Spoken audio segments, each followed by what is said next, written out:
ভারতের সাথে আমাদের সম্পর্কটা তো একদম নন ফাংশনাল মোটেও নয়।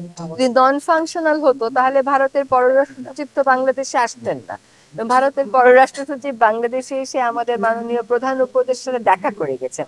এবং তারপরে আপনারা দেখছেন যে একটা রাজনৈতিক কারণকে কেন্দ্র করে আমাদের সম্পর্কের মধ্যে যে একটা মেঘ এসেছিল, আমাদের উভয়ের স্বার্থেই এই মেঘকে সরাতে হবে।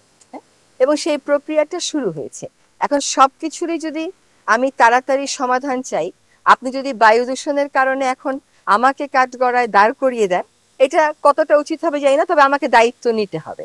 দায় কতটুকুন দেব সেটা আপনাদেরকে চিন্তা করতে হবে। 53 বছরের বায়ু দূষণ যদি আমাকে বলেন 4 মাসে সব ফিক্স করে দেন, আমাকে বলে দিতে হবে যে একটু এটা দিয়েও বলে সাহায্য করেন যে আপা এই কাজগুলো করলে এটা হয়ে যাবে, বা বিশ্বে ওরকম এই কাজগুলো করে 4 মাসে বায়ু দূষণ নিয়ন্ত্রণ করা কিন্তু যায় না।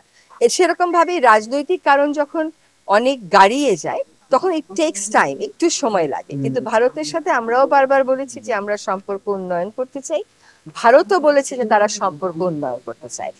এবং বাংলাদেশের একটা গণ অভ্যুত্থান এটাকে অস্বীকার করে এই পারস্পরিক সম্পর্ক এগিয়ে নেওয়ার কোনো সুযোগ নেই। এখন গণ অভ্যুত্থানের বিষয়টা যখন তারা বিবেচনায় নিয়েছে এবং স্বীকার করছে, এবং তারা এটাও বলছে যে অনেক রাজনৈতিক বক্তব্য তারা আগের মতন করে আর মানছে না, আমি মনে করি যে সম্পর্ক উন্নয়নের একটা ক্ষেত্র তৈরি হয়েছে।